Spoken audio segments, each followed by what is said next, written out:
आपण पाहत आहात नाशिक खबर न्यूज, जनतेचे हक्काचे व्यासपीठ।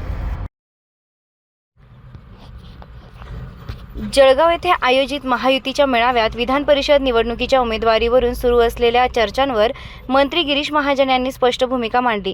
केंद्रीय राज्यमंत्री रक्षा खडसे यांच्या वक्तव्याच्या पार्श्वभूमीवर महाजन म्हणाले, उमेदवार पक्षाने ठरविला आहे, निर्णय झाल्यानंतर त्याच्यावर चर्चा करण्याचं कारण नाही।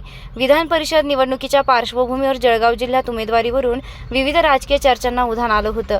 काही नेत्यांकडून नाराजी व्यक्त होत असल्याच्या चर्चांनाही यामुळे हवा मिळाली होती। मात्र गिरीश महाजन यांनी पक्षाचा निर्णय अंतिम असल्याचं स्पष्ट करत सर्व कार्यकर्ते आणि पदाधिकाऱ्यांनी तो स्वीकारावा असा अप्रत्यक्ष संदेश दिलाय। महाजन यांच्या या वक्तव्यानंतर महायुतीतील अंतर्गत मतभेदांच्या चर्चांना पूर्णविराम देण्याचा प्रयत्न असल्याचं राजकीय वर्तुळात बोललं जातंय। आगामी विधान परिषद निवडणुकीत महायुती एकसंघ राहणार असल्याचा विश्वासही त्यांनी यावेळी व्यक्त केलाय। जळगावातील या मेळाव्यानंतर विधान परिषद उमेदवारीचा मुद्दा पुन्हा चर्चेत आला असून रक्षा खडसे आणि गिरीश महाजन यांच्या वक्तव्यामुळे स्थानिक राजकारणात नव्या चर्चांना सुरुवात झाली आहे। मी आता प्रचाराला चाललोय धरणगावला आणि चोपड्याला। आंदोलन चालू आहे त्या ठिकाणी 3 दिवस झाले। रोहित पवारांचं आंदोलन सोडवण्यासाठी तुम्ही जाणार आहे अशी माहिती मला अजून काही सूचना नाही तशा।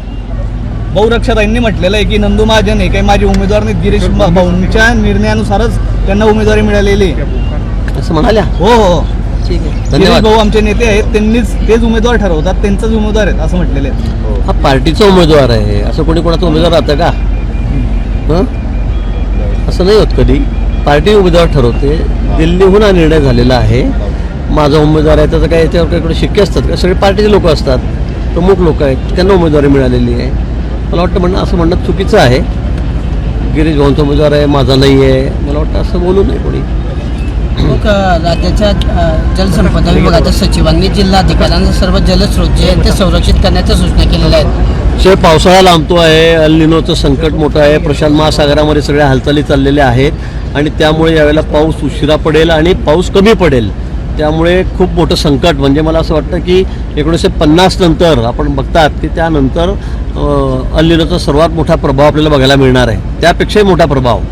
आणि म्हणून मला वाटतं सगळ्यांनी काळजी घेण्याची गरज आहे। शासन आपल्या स्तरावर सगळी काळजी घेत आहे, सगळ्या सूचना आम्ही अधिकाऱ्यांना देतो आहे, पण या संकटातून आता बाहेर पडायचं आहे तर सगळ्यांची ही जबाबदारी आहे। पाणी आता कपात केली पाहिजे आतापासून, मग पिण्याचं पाणी एका दिवसाआड असेल तर 2 दिवसाआड केलं पाहिजे, दररोज असेल तर एका दिवसाआड केलं पाहिजे। काही करून पाण्याची बचत ही केली गेली पाहिजे, अन्यथा आपल्याला पुढे मोठ्या संकटाला सामोरं जावं लागेल आणि वर्षभर मग तो त्रास आपल्याला पुढे होईल। प्रकल्पांमधलं जे पाणी बोलले आपण आता राखीव ठेवणार आहे, संरक्षित करून आम्ही सगळं पाणी संरक्षित करायला सांगितलेलं आहे। आता फार इरिगेशनला पाणी देऊ नका, पिण्याच्या पाण्यासुद्धा त्याच्यामध्ये कपात करा, ह्या सूचना माननीय मुख्यमंत्री महोदयाने दिलेल्या आहेत।